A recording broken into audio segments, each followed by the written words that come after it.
Hey guys, what's going on? It's Evan Buck here with EBSD, Evan Buck Speech and Debate, and today I wanted to focus on and discuss some of my thoughts about the new Stoa Lincoln-Douglas debate resolution for the 2020 season.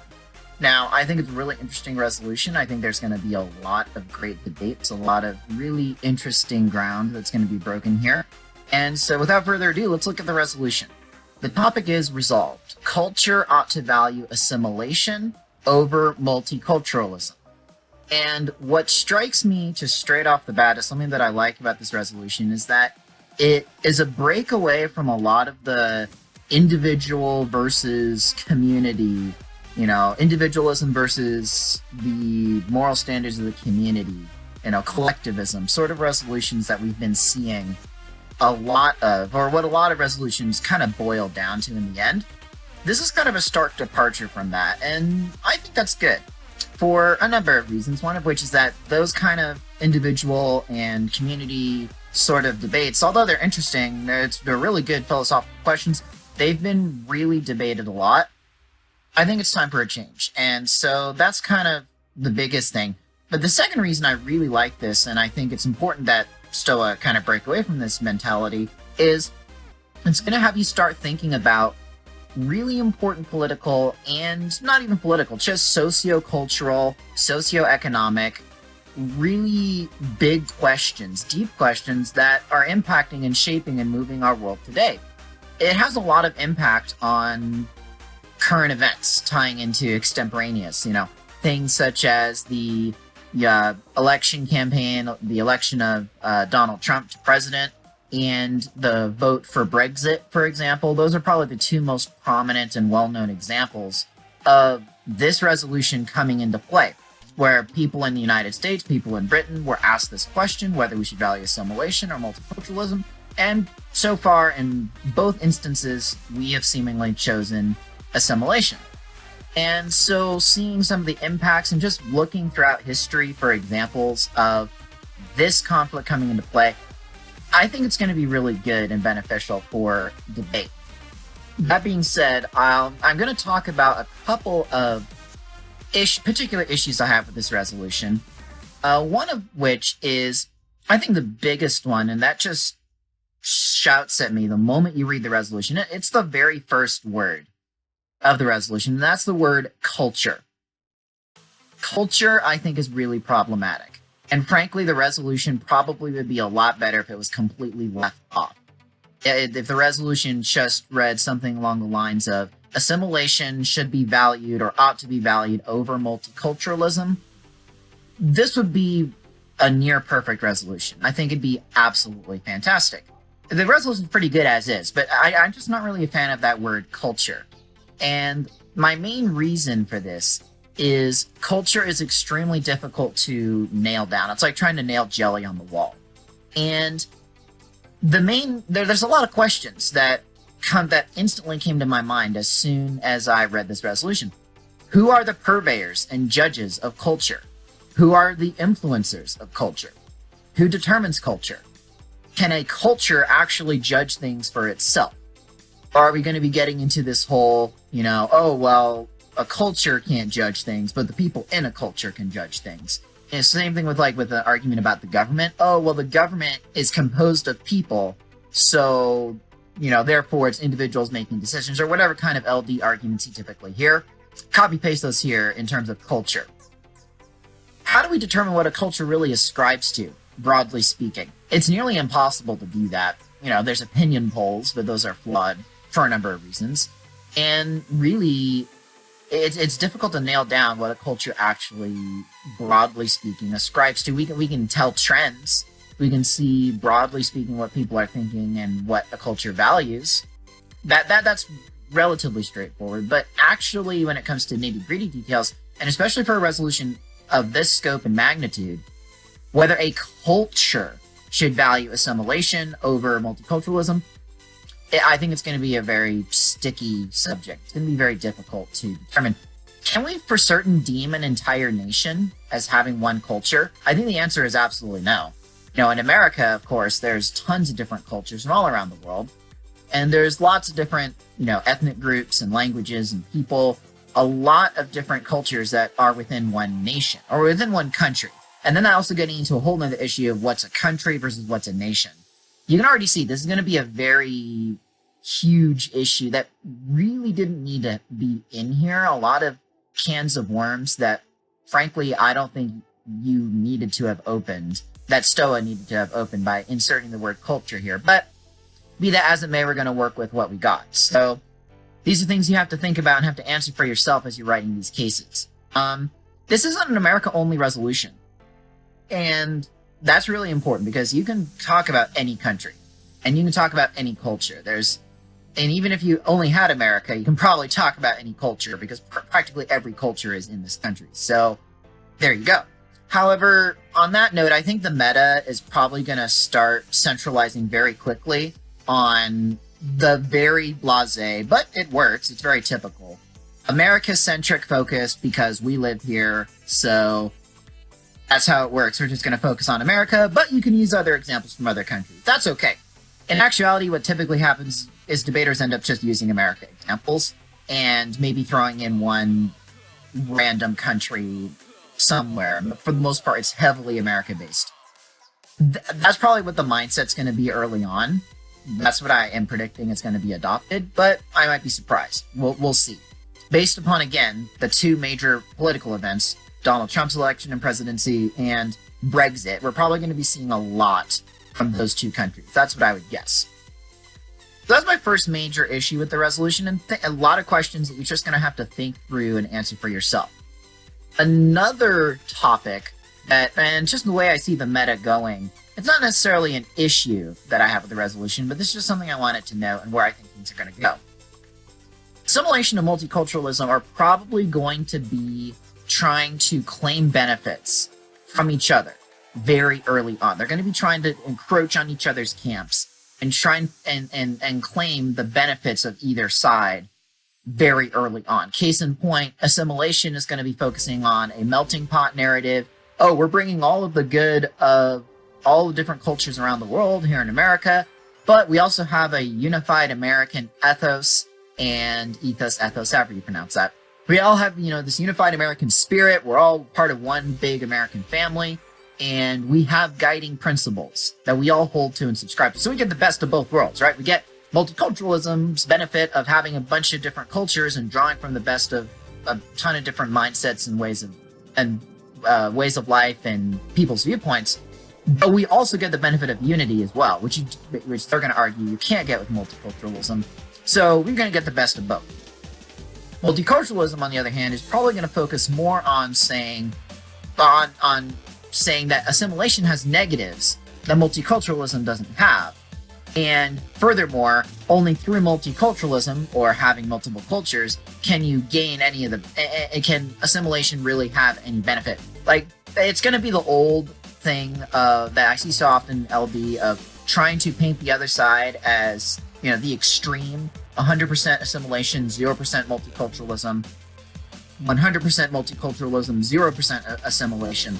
You're going to try, I hope you're not going to do this, but I see debaters doing this a lot, where their case is attacking a 100% total extreme position and viewpoint of one side, and they're just going to take a 51% view of the other. And that's going to be problematic. I don't think, however, with all that being said, I don't think that's going to be the key to winning in this resolution, trying to encroach on each other's side, whether you use a melting pot narrative, whether you use a giant salad as your narrative, or, we're not a bit of a melting pot, we're a part of a salad where all the ingredients are tossed together. They make a salad that's tasty, but they're still very separate. That's multiculturalism. What strikes me as what's probably going to be most important to actually win in the resolution, because those can go back and forth, right? What strikes me as most important is really drilling down deep into what defines a nation and what defines and shapes culture itself. Those are the two issues I think are really going to help people win in this resolution. You need to figure out what defines a nation, and then you really need to figure out what shapes and defines culture. And if you kind of have those two things, if you have the judge in your back pocket on those issues, or at least one of those issues, you're going to have a much easier time convincing them that assimilation is more important or multiculturalism is more important.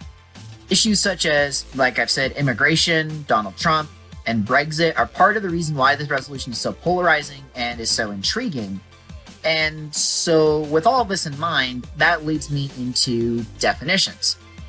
Definition debates are things that we all don't really like to see very much.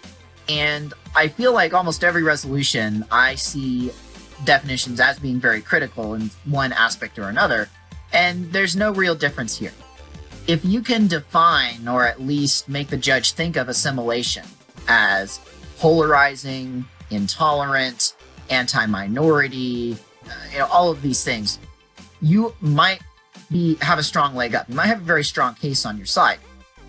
But keep in mind one very important thing. If you actually look at the Stoa spring member vote page, and they discuss the resolution itself, they say, diversity and multiculturalism will be values explored for their worth.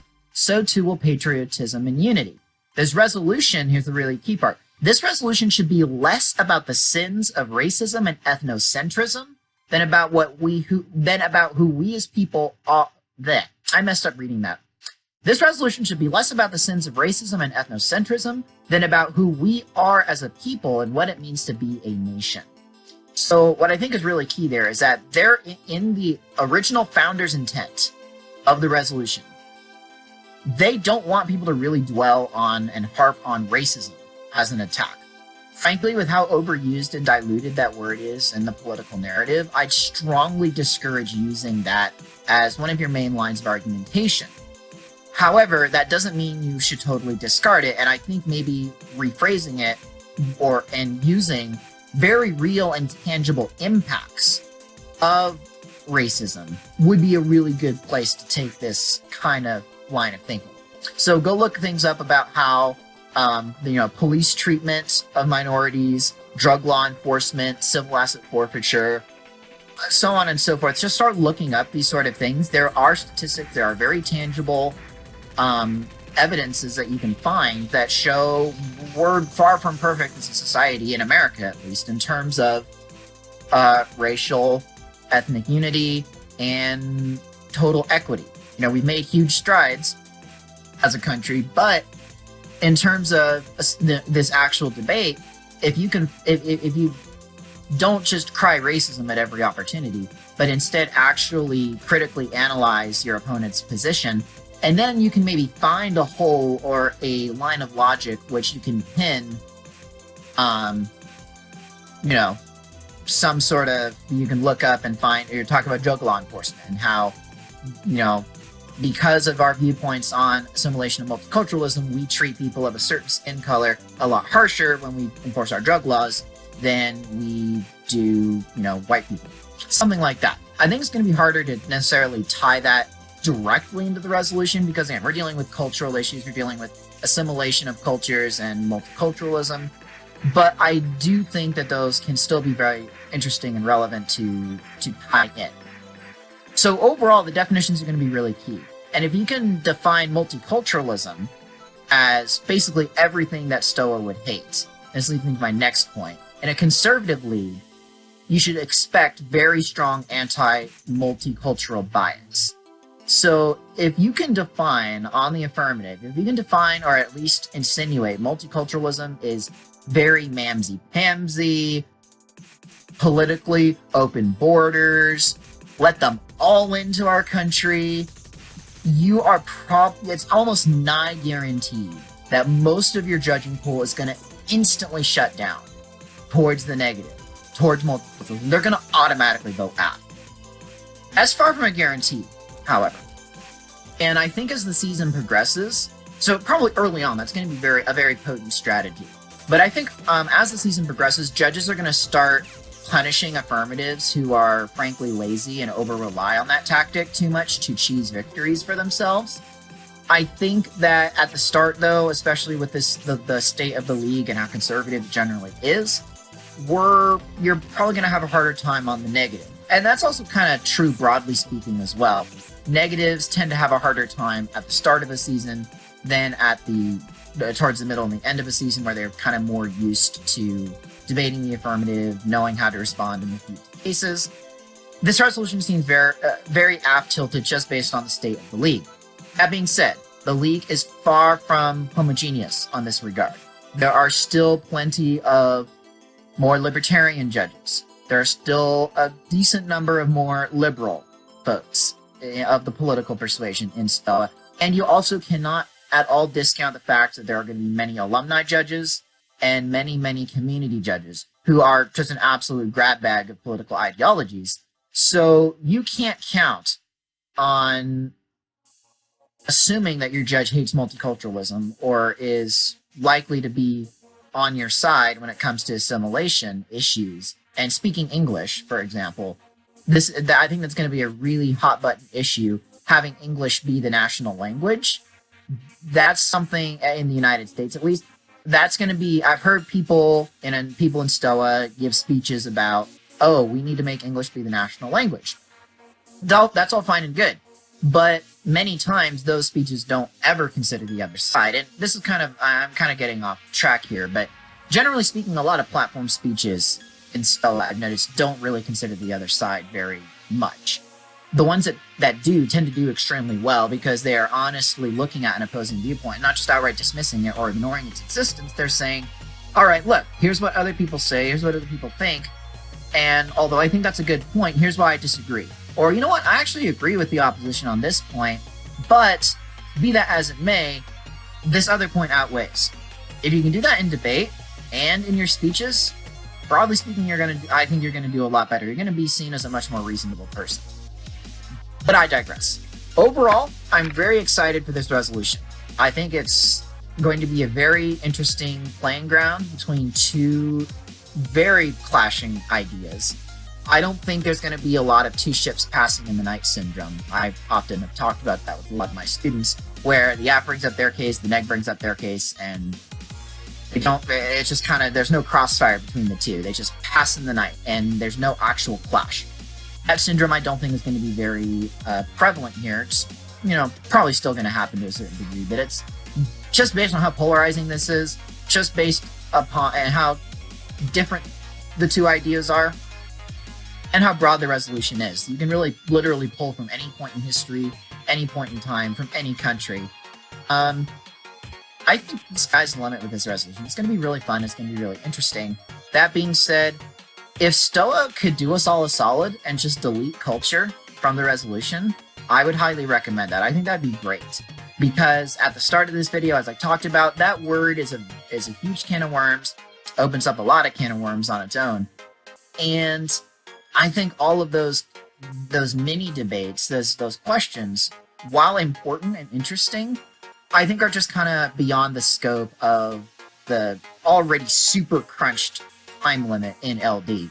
Again, these students are having 13 minutes of total speaking time to discuss assimilation and multiculturalism, and you're throwing culture into this melting pot on top of it. That doesn't strike me as a very wise move. But, despite the negatives, it's not a perfect resolution. I think it's going to be great, and I look forward to coaching in this resolution and seeing what students are going to cook up and think up and offer for the following season.